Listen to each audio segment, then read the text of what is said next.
Well, good afternoon or good morning, depending on where you're joining us from today. It is 3 p.m. in the UK and it is 10 a.m. Eastern time, and you're all most welcome to join us here at 0 Days Live.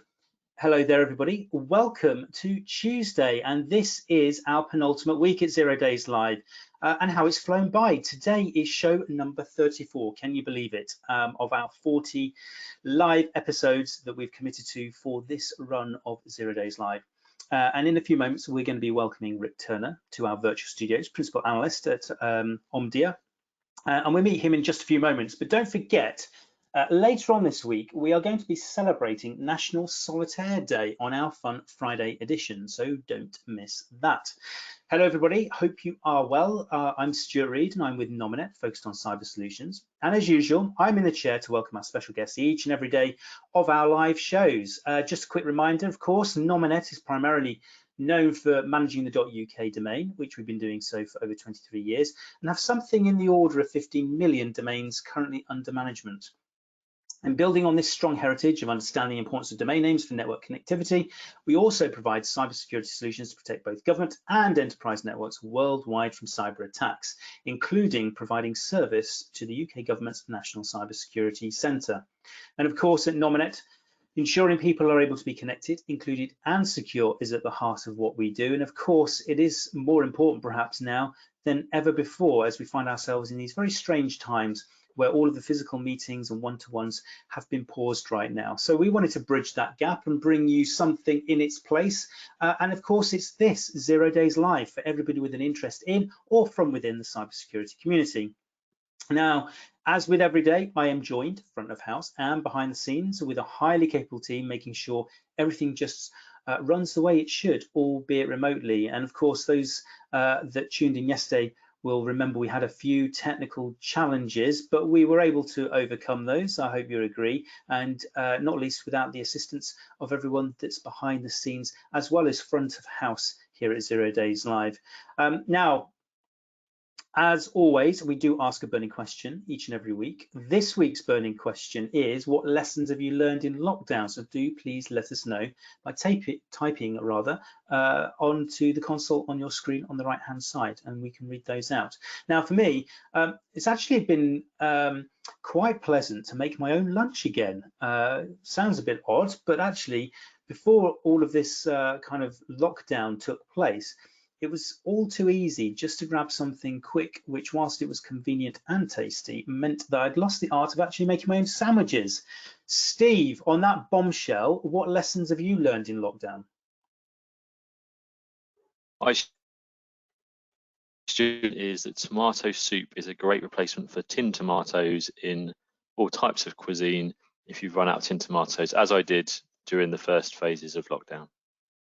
Interesting. Mine's completely opposite to that, actually. I've had to turn tinned tomatoes into tomato soup because I didn't have any of that during lockdown. So we probably should have traded, but there we go. You live and learn. Must be regional differences, I guess, in the supply and demand.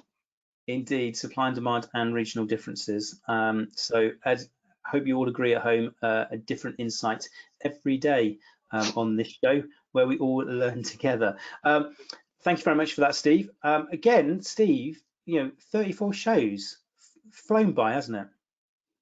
Oh, I went too soon. It has flown by. If you're too happy there, Steve, I was trying to engage in some pleasantries with you today. Yeah, it has absolutely flown by. I mean, if you think of the amount of guests that we've had and the number of topics we've talked about, and we've covered a pretty broad spectrum of cybersecurity and some non-security related topics as well. It's been fascinating. Yeah, it has. It's been really enjoyable. And I hope everyone that's tuning in, either live or on demand, has also enjoyed it as well. And speaking of all of you tuning in to join us, you're able to switch your camera off now, by the way, Steve, for the time being. Please do let us know what lessons you've learned in lockdown. And of course, as well as that burning question that we're keen to hear your responses on, please do also give us any comments or questions that you have, because this show really isn't the same without you all tuning in each and every day. And we are delighted to be welcoming our regulars and also new audience members as we start to build out our accessible community to bring people together, hear from others in the industry, get a roundup of what's going on in the news, share some thoughts on best practice, and of course interject a little bit of good humor along the way. So with that in mind, as Steve says, we cover a lot of important subjects here on 0 Days Live, but we don't take ourselves too seriously. And as a quick reminder, each of our 30-minute or so shows is absolutely live each and every day. And as such, as we mentioned earlier, there are bound to be some mild blips along the way. But if and when they do happen, we do hope that you will reflect on them fondly when our first series of 0 Days Live comes to a close next week. Also, of course, do remember that whilst we are live each and every day, we're also here for your convenience too, on demand. So please do check us out at nominetcyber.com/0dayslive for any of those shows that you might have missed. And of course, please do get involved if during today's show or any of the others that you join, you want to ask a question or give us a comment. Please do so using the console on your screen, and Kerry will read them out during the live webcast. And speaking of Kerry, good afternoon or good morning, depending on where you're joining us from. Good afternoon, good morning. So what lessons, Kerry, have you learned in lockdown? So for me today, it's all about the pub quiz as usual. Tuesday's a good pub quizzing night for me. So pub quizzes are a lot more fun when you bear your audience in mind. So being able to position them in a way that everyone can take part. They're not too hard, and pitching them right for the people who are taking part, rather than showing off the quizmaster's knowledge on specialist subjects. So that's my top tip for anyone who's quizzing. Think easy questions and multiple choice. Thank you very much for that, Kerry. And it has to be said that I think you are the undisputed queen of quizzes. So top advice. And I would strongly recommend that people heed to that advice, because nobody would know better about putting together a good quiz than Kerry. So thank you very much for that, Kerry. Now, as I mentioned a few moments ago, today we're going to be speaking to Rik Turner. So I'm very pleased to welcome to our virtual studios. Rik Turner, how are you today? Hello there. Here I am. Hi there. Good stuff. I'm glad you could join us, Rik. We're very pleased to have you on our show here at 0 Days Live. Now, as you heard just a few moments ago, we do have a burning question every single day of the week. So before we get into today's subject, I do want to understand from you, very important burning question, what lessons have you learned in lockdown? Okay, I'm going to go two, if I may. One is that you can literally make flapjacks without having any kind of actual sort of numbers about what are the proportions. You just throw it all into the bowl and it all works. My flapjack production has gone through the roof, and they are all really good, even though every time I seem to be putting in completely different amounts, which is nice. The other thing is, if you are trying to play music with any of your friends who are also in lockdown somewhere else, it's going to get complicated, because latency, no matter how good your network is always going to completely mess up any of your timing, because they'll be singing to something that you played 5 minutes ago. Well, thank you for that, Rik. I can honestly say those are two top tips that I was definitely not expecting to hear. So thank you for sharing those with us today. As I say, it's great to have you on the show, Rik. Now, I understand you're the principal analyst, and you've recently written a report on Zero Trust Access, or ZTA, as it may be more affectionately known. Can you give us just a bit of a summary of what you looked at and also what you found? Yeah, okay. So why did I embark on this in the first place? For about the last 2 years, I have been noticing that on an ever more regular basis, companies were coming to me, vendors were coming to me with what they were increasingly calling VPN replacement technology. So in other words, it was not just kind of enhance your VPN or do a better VPN, but actually you know, they didn't want to call it VPN 2.0, but they were definitely talking about something that would work a lot better than VPNs for remote access. So this was, I cannot claim any kind of prescience regarding lockdown and suddenly the explosion of remote access requirements. But basically, by the back end of last year, it struck me that there was enough of this going on that it was worth looking at this market and seeing if I could kind of sketch out the different types of offerings that were going on, if there was any kind of commonality between these new technologies that were evolving, and really trying to get my arms around what this new market meant and what were its chances vis-a-vis the already enormous VPN market as was of the end of last year. Okay, well, and you kind of touched on a point there. Clearly, we're finding ourselves in pretty uncertain times right now, and one would presume that we're probably seeing the use of a VPN increase proportionately to where we were maybe even just a couple of months ago. So help me understand, what are the advantages of taking a zero trust approach rather than using a traditional VPN? Okay, first of all, the VPN dates from a time when, number one, your main concern was that your users were becoming remote, but they were all trying to get into a central infrastructure, i.e. it was all residing in your data center, all the applications that they needed to get to access their in order to do their jobs were all pretty much sitting in your data center. So it was just a problem. It was a hub and spoke. Everything was coming into one central place, and that was okay. You could put a big VPN concentrator in your data center, and provided they had the right credentials, away you went. And it was more or less latency, depending upon how good their home broadband or wherever else they happen to be coming in from, the hotel room or the airport lounge or whatever else. That it gets exploded by the fact that after the first wave, where it was the end users that became remote, suddenly all of the applications also start moving off premise increasingly into the cloud, whether they are software as a service applications like classically, Office 365, Salesforce, Box, those kind of things, or whether they are actually, and increasingly, whether they are your own private applications, stuff that you've developed yourself, or stuff that you used to have on premise, say your SAP, but you're sticking it now into somewhere like Amazon AWS or Azure, whatever. Now, all of a sudden, the disadvantage of that VPN access is that you've still got the VPN concentrator sitting on your premises in your data center. So essentially, your traffic is going into the data center and then back out to wherever that cloud instance that you have is. And clearly, there's an issue there of the necessary latency. So in other words, you're going to have a degraded user experience vis-a-vis them going directly to a cloud service.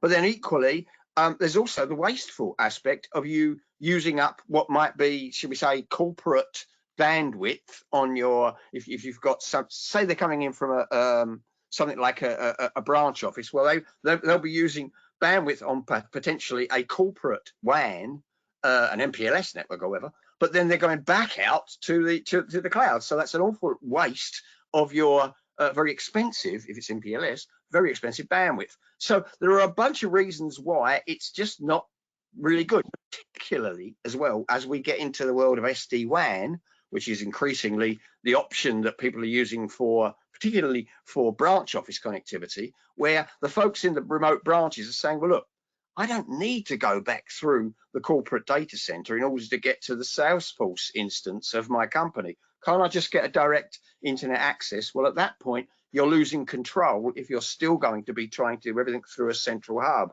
So a more efficient system uses what this ZTA, I mean, sorry, I apologize for the Americanism, ZTA, but well, we have a global audience here, Rik, today, so okay, for good, a big good. portion of them, that would be exactly the right pronunciation, I'm sure. Great stuff. Okay, well, ZTA rolls off the tongue as well. So anyway, so certainly the forms of ZTA technology that we looked at in the report are clearly more efficient in as much as you're not putting a concentrator in a data center. You are effectively enabling direct access into that application and can still retain the control without having to have anything on-prem for you to be able to keep tabs on what they are and aren't accessing and who's accessing what.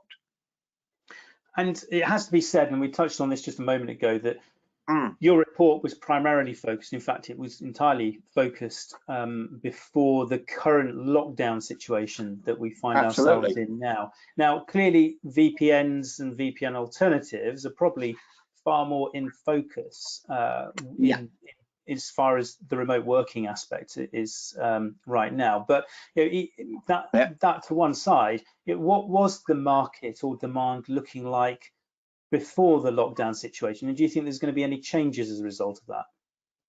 I would say up front, my sort of instinctive reaction to that is that if anything, this will only accelerate at least the interest, shall we say, in alternative remote access technologies. Let's first of all put it in perspective. The VPN market as a whole, I mean, if you look at a few of the analyst houses like ourselves, Omdia, the market, the size of that market, the total addressable market, if you want, varies depending upon what bits how you slice and dice it, whether you include stuff that's being delivered by a telco or whether it's only the stuff that's that people are buying themselves and running themselves. But typically, it's anywhere between 20 and $35 billion. That was before all of this. So this whole phenomenon of suddenly the entire workforce of a company having to move off-prem and work from home just explodes that market and potentially makes it, I don't know, 2, 3, 5 times larger in the short term at the very least. However, the suspicion is that as it becomes more the norm, if you like, that even after lockdown, more people stay at home and want to continue working from there on a regular basis, well, then surely it's going to start showing up some of the shortcomings of traditional VPN, which I spoke about earlier. Therefore, I only see it making this whole market grow more quickly than it already was. It was still incipient. I mean, at least half of the companies we looked at were still relatively small. I would say, if I may, that just to clarify a bit further, the ZTA market as a whole, we split it, and I apologize, by the way, here we go with 2 more acronyms, but as you know, security is like acronym heaven. We talked about 1/2 of the market, which is basically software that you put on your that you run yourselves. It may be that you run it out of a cloud instance, but in any case, that kind of approach where you buy it, put the software somewhere, and run it yourself is traditionally referred to as software-defined perimeter technology, or SDP. But we also saw the development of another version of this, which we are referring to as identity-aware proxy, IAP. Now, again, apologies for all the acronyms, but we'll soon have the whole alphabet in there, won't we, Rik? Absolutely, it's an alphabet soup.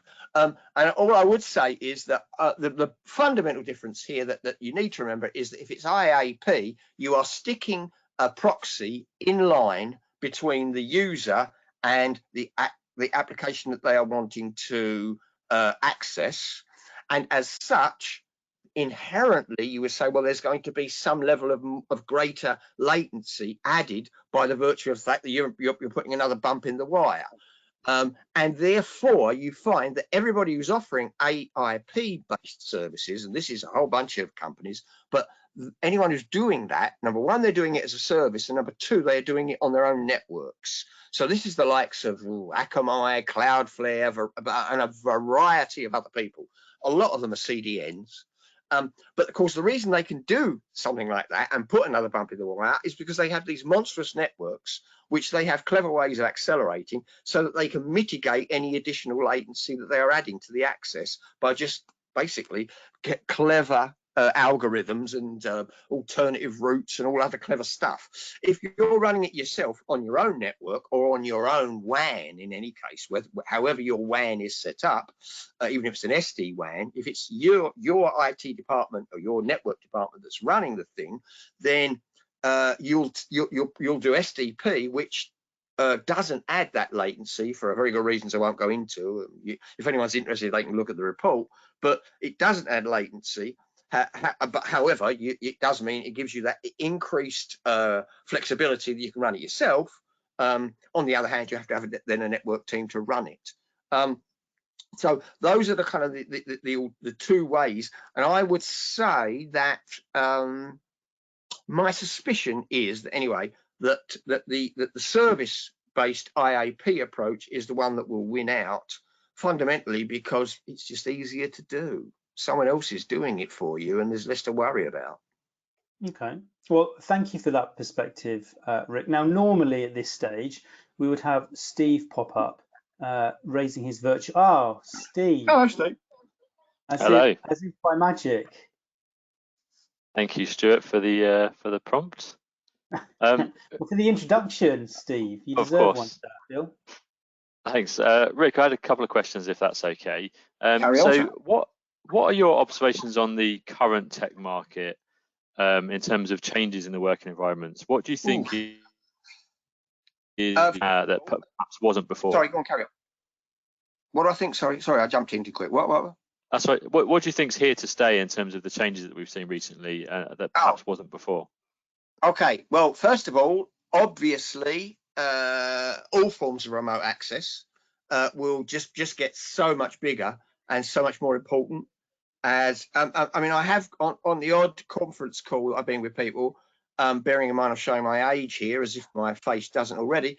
I would say that there's a very old song, I think it comes from the First World War, from the US, when they suddenly started sending all of their troops over to Europe, and there was this wonderful song which was how you're going to keep them down on the farm after they've seen Paris, which is a bit like how you're going to get people back in the office after they could work in their pajamas all day long and make tea whenever they wanted to, and their own sandwiches, as Stuart said. And I strongly suspect, while of course there is there's that contrary argument that, well, more people will like to get away from the family to actually concentrate on work, or have less of their kids running through their office and screaming and playing cowboys and Indians. So there is that kind of dynamic of, my God, let me get to the office again. Now, I'm sure that will happen with some people, but frankly, if I can avoid, a 2 hour or an hour and a half travel every day and still be as productive, at least, let's say I might be tempted to do it 4 days a week rather than just one. So I suspect that the general trend towards remote working, which we've seen over increasing amounts of time over the last 20 years, that only gets compounded, number one. And then number two, from the employer's perspective, I know there are some employers that say, I like to have them in my office because I like to see them working. Otherwise, they're just, shirking while they're at home. I strongly suspect that the financial motive of actually being able to close some of their offices and have more people working anyway will outweigh that concern these days, as they've seen that people continue to be perhaps as productive as they ever were. So I suspect remote working is one.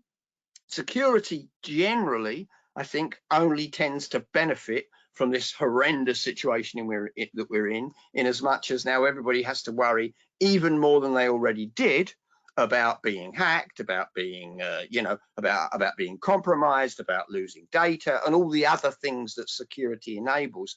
I only suspect that grows further as a result of having 3/4 of your workforce never showing their face in the office. So I think the security sector tends to benefit, remote access in particular, obviously, after that, things like Zoom and all of these other collaboration technologies that enable us to already do this. I mean, I was doing this for the last decade. I haven't been in the office, well, not regularly in the office anyway, since for the last 10, 12 years. But so I'm used to working with a team where half my people are in North America. We've got people out in Asia, you know, so that is the norm for me already, but I suspect that becomes the norm for a far larger number of people. And as we've seen with Zoom suddenly rushing out to buy a security vendor so that it could beef up its capabilities, and everybody else now talking about how wonderful their collaboration platform is, that only tends to grow further. What weakens as a result of this? I don't know. I suppose you'll find it harder now to charge exorbitant rents for large office spaces. I don't know. I'm not sure. I mean, certainly one wonders what it'll do for people like WeWork, who were already in trouble, from what I hear. You know, in other words, the occasional office that you could rent on an ad hoc basis. Maybe becomes less relevant, but I think for the tech industry generally, my perspective is that it probably will do it good. Yeah, absolutely. And I guess on the flip side, you know, organizations are going to have to do social distancing within the office, so therefore you might need bigger offices if you are going to have people within offices, and perhaps people will resort to things like WeWork as standard practice rather than renting their own space. It could I'm sure they've been thinking of clever ways to re-spin what they do and tell you why that you really do need that short-term office, because everybody's coming in London perhaps for a meeting, people who never get normally into the office, so we'll just rent a little space for them or whatever. So yes, that's another possibility. Another one that kind of occurs to me, of course, also is that I suspect that on the identity side of the world, I suspect we'll see a lot more people talking about facial recognition and all these other clever things. I see now there are people talking about doing face recognition with people that are wearing face masks. Oh wow! Yeah. I read an article about that the other day. That's some pretty sophisticated technology. So the mind boggles there, Rick. I think we covered a huge amount of subjects in that. I'm glad you asked those questions, Steve. Thank you very much for that. I also am aware that the audience are quite interested in this one as well. So what have we got there, Kerry? Yeah, we've got some questions here. Thanks, Rick. That's been really interesting. The question in from Raj saying, is the VPN still needed for a hybrid approach to access certain types of applications, or do you now feel that it's obsolete technology? It would be very early to call it obsolete. I think it is obsolescent. Oh, that's nice. In other words, I think it is en route to being obsolete. I don't suppose that's going to be anything that happens in the next 2, 3, 5 years. It's a gradual process, and I think people will be migrating away from VPNs towards alternative forms of access. And what we're seeing is that more and more people, in rather the same way as VPNs fairly quickly in their life cycle, migrated into firewalls, so that you could start. It was one less thing you had to worry about. In other words, don't have a dedicated VPN concentrator on-prem, just stick all the VPN capabilities, the head end of the VPN capability, into your firewall and do it there. In rather the same way, what we're seeing with these kind of new forms, what we're calling ZTA, you'll see other people like Gartner. Oh, should never say those. But anyway, Gartner, my 800-pound gorilla competitor. But they call it ZTNA for network access. I think they're wrong, because I deliberately didn't adopt their parlance, because I don't think it's about network access anymore. I think it's about application access. But in any case, you're seeing a lot of that capability, which is basically ZTA capability, that is going into some of these broader kind of networking and security services that are coming together into to use another Gartnerism, something called SASE, which is, oh God, I can't remember now, secure access, I can't remember. But anyway, it's a service sitting in the cloud that enables network and security together. And so I see that as over time, those kind of things moving into a world where the VPN will become redundant, will become obsolete. Certainly not in the short term, just because there's so much existing installed base that needs to be amortized and then retired. So I think it's a slow process, but yeah, gradual obsolescence is definitely on the way. Thank you. And then we just got one, another one in from Harrison, which says, you talked about kind of an in-house on-site solution for ZTA. Do you think that vendors will be able to recruit the right resources to be able to have this as an option? So do I think vendors will be able to, Yeah. or customers? Suppliers. So will people be able to have it as an option? Are the skills available in the job market for people to be able to do it themselves? Yeah, absolutely. I mean, the entire security market today is characterized by a massive shortage. That's no news to probably anybody who's listening here, certainly to none of us who are participating in this webinar. I mean, if you in the good old days when we could go to events virtually, and you watched someone's presentation with a PowerPoint slide, within about 3 slides, someone would bring up the fact that there are anywhere between 1.5 to 3 million jobs that cannot be filled. In other words, there's just too many vacancies and there aren't enough people. My boss, by the way, would say, she would say, it's probably because the majority of of cybersecurity professionals tend to be, the term she uses is male, pale, and stale. And I think that that's a fair characterization of the market. Speaking as a male, pale and stale person myself, in other words, I think we do need to do a lot more to get diversity into the cybersecurity workforce. But in any case, there just ain't the folks out there. Or as people used to say in those Edwardian dramas, one just can't get staff, and one really cannot. Ergo, the only way that you can make up for the shortfall in available staff is through more services. And so I do strongly suspect that most companies are going to say, look, for God's sake, just take this off my hands and run it for me as a service. And only the guys who are, number one, ultra paranoid, and number two, have large, in other words, like tier 1 banks, really big organizations. I mean, I expect a Walmart or a JP Morgan Chase, these guys who are used to spending billions on having a big on-prem capability in security, they will be able to at least have the option to run it on-prem if they feel so inclined. But for the rest of us, I suspect it'll just be, let me get this as a service and not worry about it. Well, that's brilliant. Thank you.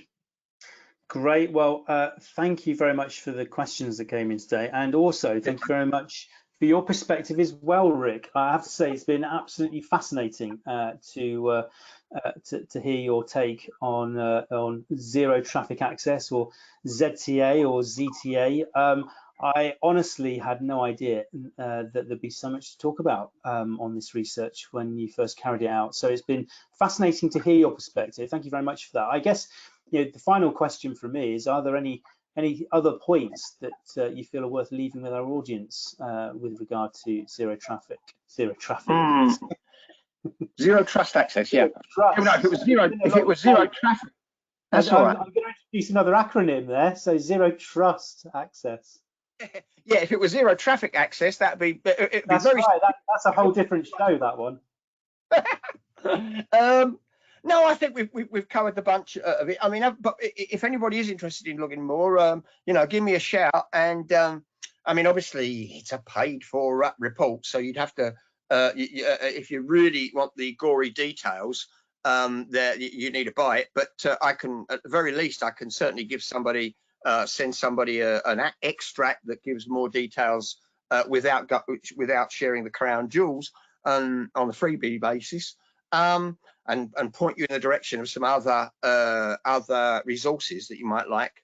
No, I'd say we've covered it pretty well. And as I say, I don't expect it to be a market that's going to replace VPNs in the next 5 years. But if we come back in 5 years, I'll be very surprised if it's not a more significant chunk of what today is the VPN market. Excellent. Well, again, fascinating discussion with you today, Rik. Again, if anyone does want to learn more about that, then we can certainly share details after the show. In the meantime, thank you very much for your time, Rik. It is nearly time for us to wrap up today's show, but before we do, we will return back to Kerry.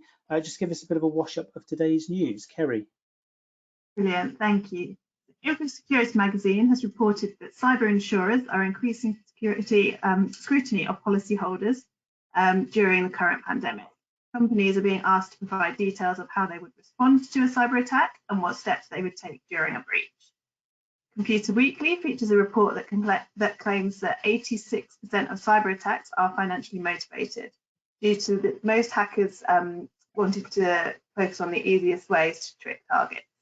And then finally, ZDNet reports that the FBI have warned online stores about hackers exploiting an old plugin vulnerability called Magneto websites. Sites are advertised and updated their system to eliminate the flaw.